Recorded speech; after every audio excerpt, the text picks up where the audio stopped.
I said I'll speak in English, but I don't know if I can because the throat is a little strained. We're always dependent on the mercy of Krishna. We may think, I will do this, I will do that, I will go there, but we have no power of our own. In Islam they say, Inshallah. What is the meaning? If God allows, if He wills. It's a very good saying. We don't know what will happen even 1 second in the future. Even we may think, well, I'm doing kirtan, I'm speaking about Krishna, but even that, it's not guaranteed. One thing is guaranteed, we can't go on forever in this body chanting Hare Krishna, because we can't go on forever in this body doing anything, because this body won't stay. But the kirtan will go on. Other things that we do, they won't continue. Of course, as long as we're in this material world, we'll continue eating, sleeping, mating, defending, being in illusion. But we will do so in different bodies. In this lifetime, as a human, we can eat fruit, vegetables, grains, dairy products, meat, fish, eggs. We can do. I'm not recommending meat, fish or eggs, but we can do. Then if we get the body of a caterpillar, then we'll eat the leaves of certain plants.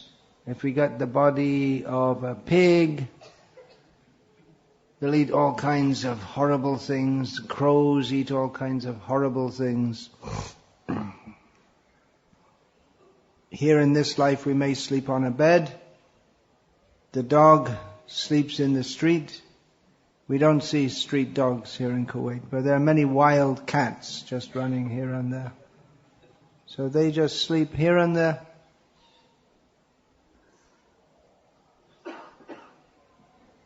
Eating, sleeping, mating.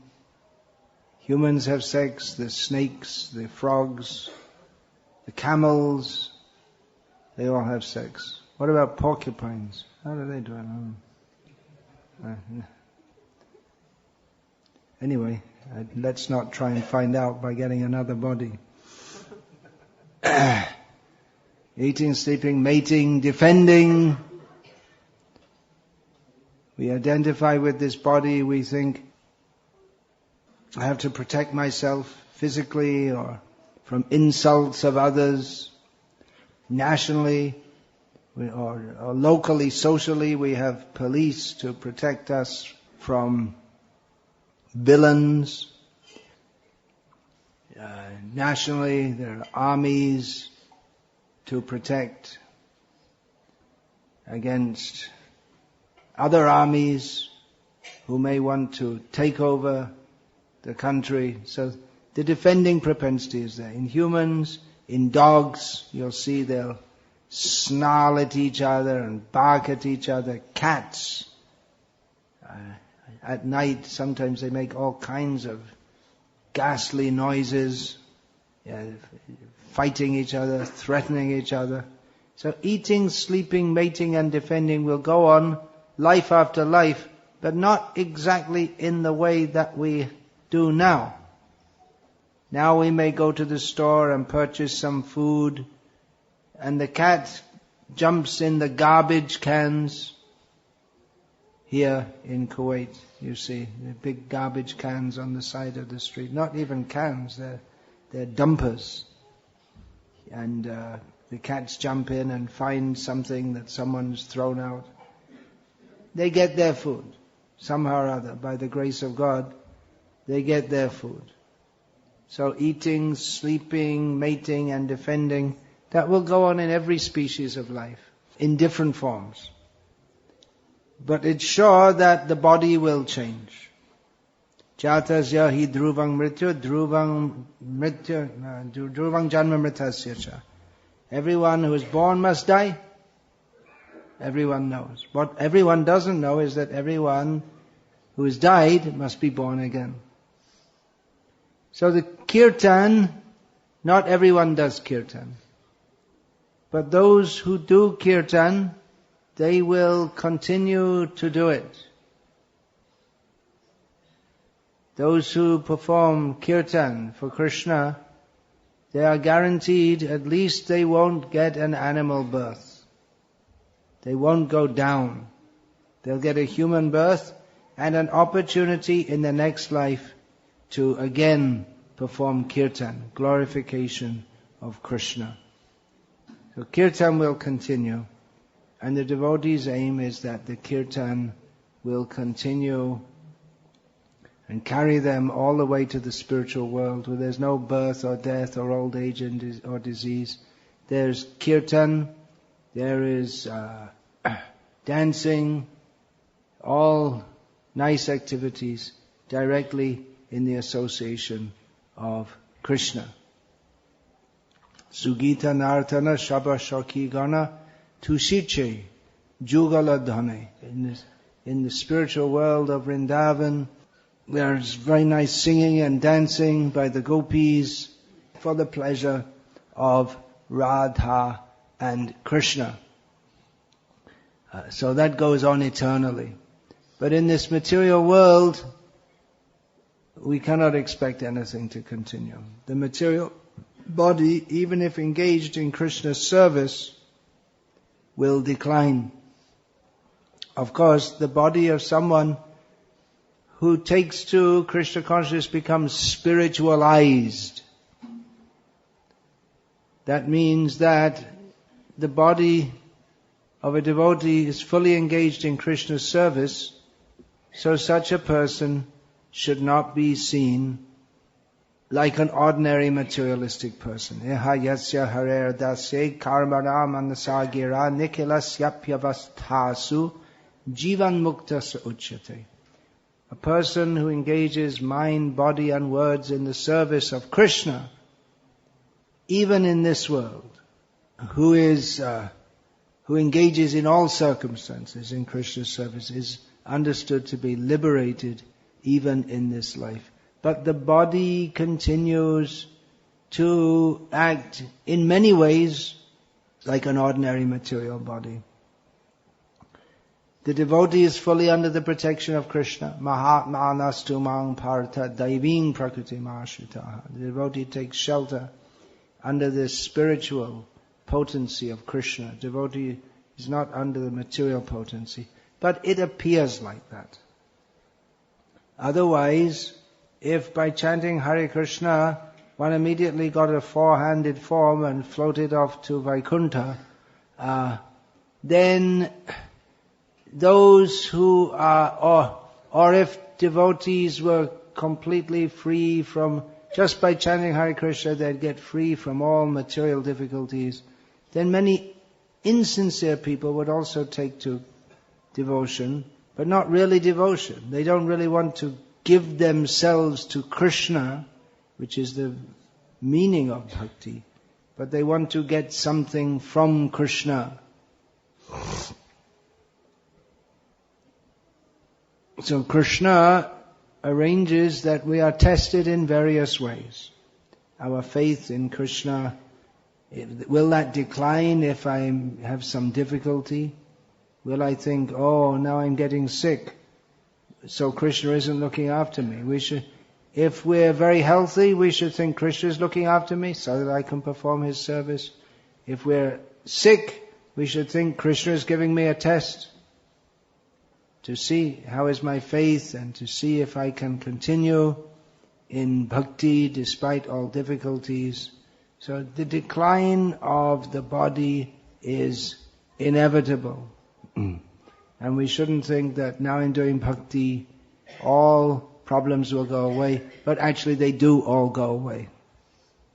Because the real problem is forgetting Krishna. And it's better to be in all kinds of material difficulties and remember Krishna than to be in all kinds of material comfort and not remember Krishna.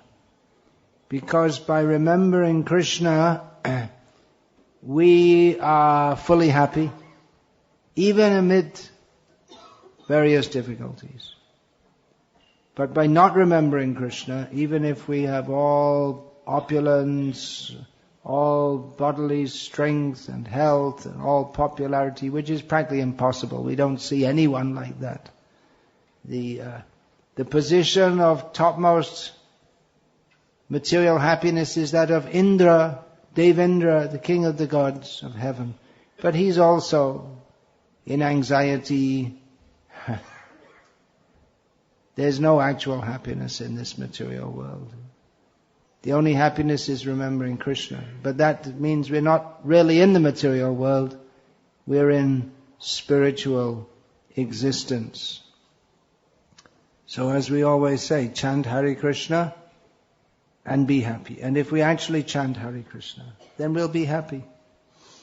Chanting Hare Krishna, the real meaning of chanting Hare Krishna is to call out to Krishna, "Oh Krishna, oh energy of Krishna, please engage me in your service. I don't want I'm not asking, give me this, give me money, give me wealth, give me followers. Na dhanam, na janam, na sundarim, kavitam, va jagadisha kamaya. Mama jannani janmanishvare bhavadhad bhakti rahaitu kitvai." The devotee doesn't ask Krishna, give me money, wealth, followers, anything. Give me mukti. He doesn't ask. He just asks, give me your service, loving service. Now, this is a devotee's prayer. And therefore a devotee is always happy, because if we're surrendered to Krishna, then automatically we become happy. This chanting in kirtan, we're singing, dancing. Those who give up their ahankar, their egoism, or any reservations or doubts, and just join in the kirtan without any reservation, then they can experience Krishna is present as the kirtan. Krishna is present as His holy name, and devotees automatically become very joyful. And Krishna consciousness is a very simple process, but we have to fully give ourselves to Krishna. And Krishna will test, for sure, in various ways. So far, by the grace of Krishna, I was able to say this much, but there's no guarantee. The voice may go at any time, or the whole life may go. There's no guarantee. If speaking about Krishna I can give up the life from the body, that will be glorious. There's one of Srila Bhaktisiddhanta Saraswati Thakur's prominent disciples, his first sannyasi disciple, Bhakti Pradeep Tirtha Maharaj. He passed away after Bhaktisiddhanta Saraswati Thakur. So his passing, every morning he would read from Shastra to the devotees in the Mutt in Puri. Even though he was old, he would every day come and he would read Chaitanya Charitamrita. One morning he finished, closed the book and left. So that's glorious. We can pray for such a glorious birth. But a devotee in any situation is protected by Krishna. A devotee doesn't actually die. We don't say a devotee dies. A devotee lives to spread the holy name around. He reasons ill who tells that Vaishnavas die when thou art living still in sound. The devotee does. We don't say Srila Prabhupada died. He's still here. Why is he here? Because he's living as his instructions. Thou art living still in sound. Srila Prabhupada, he wrote in the dedication to his Srimad Bhagavatam, dedicated to my eternal spiritual master, Sri Srimad Bhakti Siddhanta Saraswati Goswami Maharaj Prabhupada. He lives forever by his divine instructions, and the follower lives with him. So let us live forever in the instructions of Srila Prabhupada and the previous acharyas, and chant Hare Krishna, and the body will decline, the body will die, but we will go on. Krishna will carry us on to another situation where we can go on with kirtan, associating with devotee. We'll do this throughout this life, and definitely we'll get the opportunity in the next life, either in the spiritual world, or if we're not fully qualified for that, in a family of devotees in this material world. Krishna consciousness is all auspicious. Hare Krishna.